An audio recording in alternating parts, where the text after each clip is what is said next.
Gross was not your average Soviet physicist. He had come from America. He had participated in the creation of the nuclear bomb. America dropped this bomb on the Japanese. It was the age of McCarthyism. Gross did not wish to serve the imperialist warmongers. In 1948, he escaped to a free country, the Soviet Union.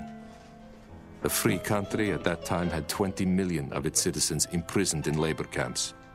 Gross managed to avoid labor camp only because the free country desperately needed those who knew how to build bombs. Of course, physicists did not defect from the Soviet Union. The borders of the free country were well guarded. After 6 months in the Soviet Union, Gross married his housekeeper, a virtually illiterate countrywoman. His colleagues were shocked by the marriage, but Gross lived with her for many years and always seemed perfectly satisfied with the union. Good coffee demands precise preparation. If, for example, you grind it electrically instead of manually, you will never achieve the proper aroma. Diogenes lived in a barrel. Why should one care where one lives?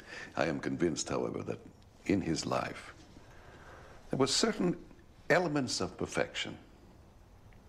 Perhaps he prepared an ideal coffee, or drank the best wine. To attain knowledge, one does not need to live in a palace. One should, however, periodically measure the quality of one's thought process against other paradigms of quality. Master, I've come to share a secret. I've applied for immigration.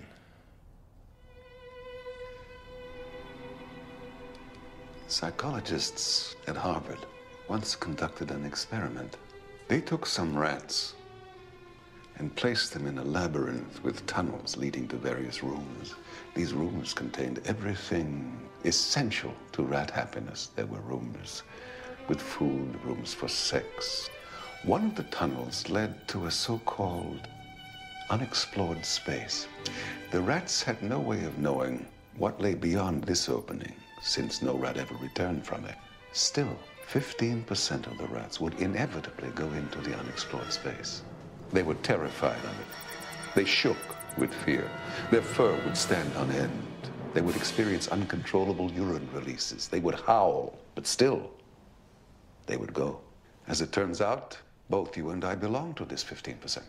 Except that in our case, the great experimenter has exercised his sophisticated sense of humor and placed two labyrinths side by side, calling the door connecting them unexplored space. It so happens that the presence of rats from unexplored space does not change the magical number of 15%, and what we end up with is a perpetual exchange of urine-releasing bravados.